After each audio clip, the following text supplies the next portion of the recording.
Bonjour Anne-Catherine. Bonjour Elisabeth.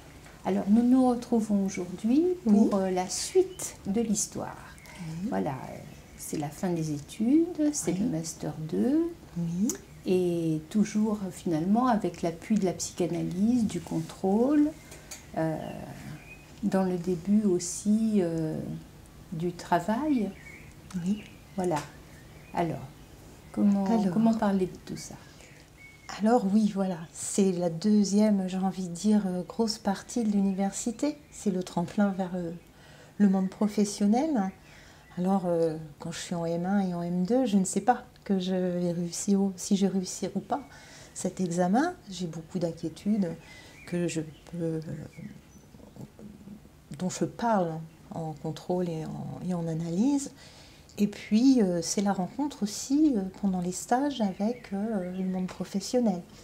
Alors en M1, je suis sur un CMPP, c'est les premiers entretiens individuels que je peux faire seule.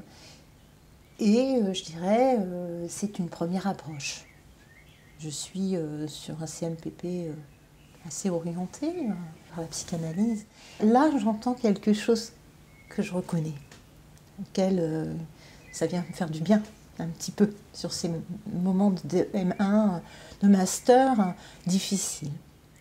Et puis j'arrive en M2 où j'ai la possibilité, j'ai la chance d'avoir décroché plusieurs stages, puis je choisis un stage dans le milieu médical sur un SSR et puis sur un EHPAD, où je fais la rencontre de patients avec toute une histoire, et avec leur histoire, mais aussi avec les moments de la rencontre avec la perte. C'est assez compliqué, hein. Cependant, ils peuvent tout à fait, pour certains, trouver quelque chose à faire rencontre avec un psychologue orienté, à le rencontrer toutes les semaines. Et pour certains, il y a vraiment un travail, une question qui vient là, surtout sur ces moments de perte, sur ces nouvelles perspectives. Qu'est-ce qui peut se faire à cet endroit-là? Et là aussi, je rencontre le professionnel, les équipes, les chefs d'équipe, l'hôpital en soi. Et ça se passe plutôt bien. C'est un endroit où je me sens bien, où j'arrive encore à naviguer, et de mieux en mieux. Ma conduite est de plus en plus fluide, que ce soit celle du permis de conduire que maintenant j'ai depuis quelques années, mais aussi que ce soit au niveau professionnel.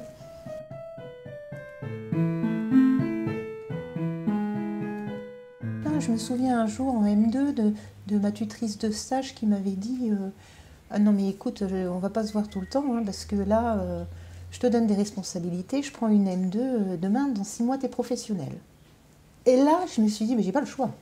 Il va falloir que je me légitimise, en fait, que j'accepte de prendre cette place-là.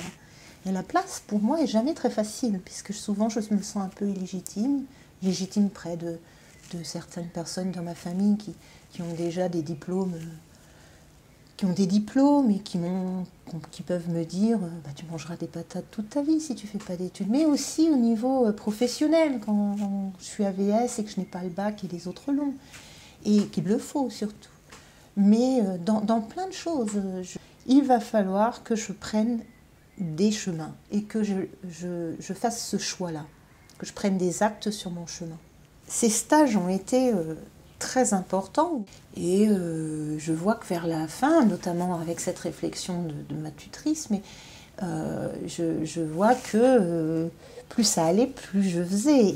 Je prenais acte et je me disais, bah, et si je me trompe, je me trompe. C'est qu'il y a encore à travailler, et heureusement en tout cas. Et je trouve ça tellement important de pouvoir,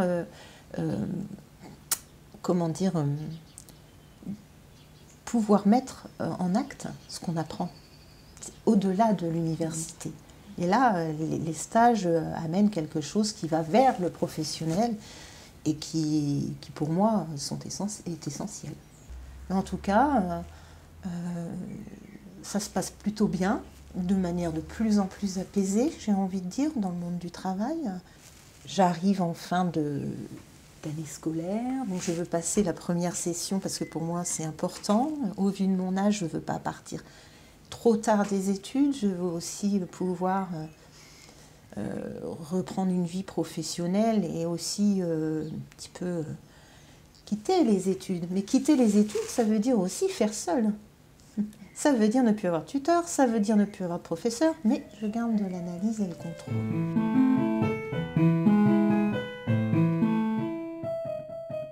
Oui, qu'est-ce que je garde comme contrôle? Parce que j'ai dit le contrôle comme ça, mais ça peut être le contrôle de quoi?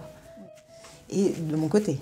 Mais je garde le contrôle de l'analyse et j'essaie de... Aujourd'hui, je mets plus ma voiture dans les mains des autres, c'est moi qui ai le contrôle de ma voiture, de ma vie en fait. Alors je termine les études, je suis diplômée, j'entends de belles choses et puis je me dis, ouais, mais c'est une chose tout ça. J'ai un diplôme et j'ai même du mal à y croire que j'ai ce diplôme. Et je me dis, mais il va bien falloir travailler.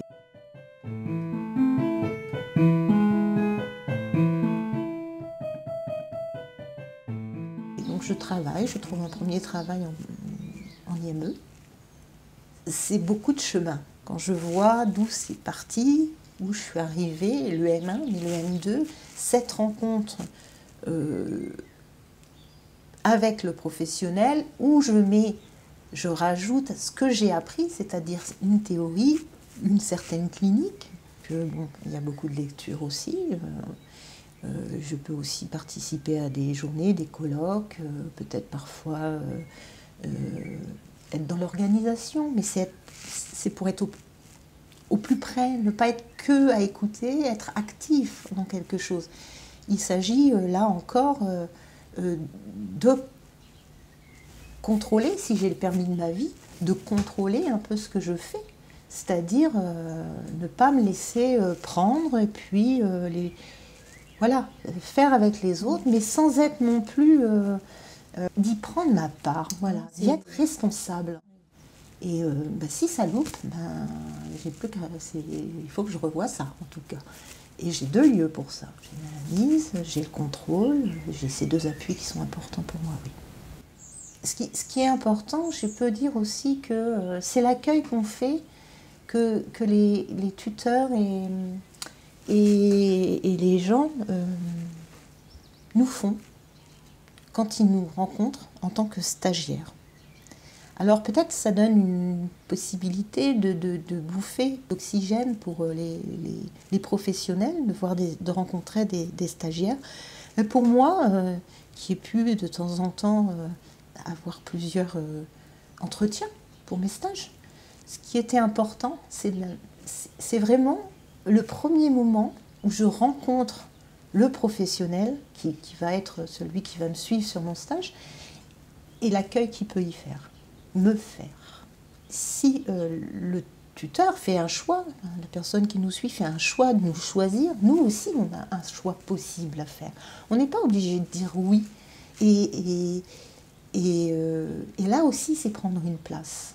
Et moi je l'apprenais à partir de ça. C'était très important. Les premières minutes, la première manière dont je rencontrais l'autre, la manière dont il m'accueillait. Parce que s'il m'accueille comme de manière agréable, ça veut dire qu'il accueille aussi les autres, ça veut dire aussi qu'il accueille les autres professionnels, mais aussi ses patients. Ça veut dire aussi qu'il me laisse une place et que moi je vais pouvoir accueillir d'une manière agréable, parce que l'un comme l'autre, si je me sens mal au travail, et l'accueil pour moi donne encore là aussi une ouverture à quelque chose de possible.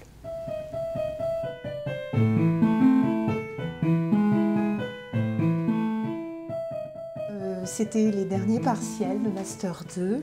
Je l'ai acheté parce que j'avais peur de m'ennuyer après toutes ces études. Je me suis dit, mais comment je vais faire? Et je veux encore apprendre. Alors si j'apprends encore lors des conférences, lors des journées, lors de mes accueils à l'association, lors de mon travail et tout ce que je peux faire, j'ai encore envie d'apprendre. C'est un rêve de petite fille. Alors j'ai pas encore commencé. Je viens juste de prendre contact avec quelqu'un et je vais prendre des cours particuliers. C'est mon cadeau de réussite pour ce diplôme. Voilà.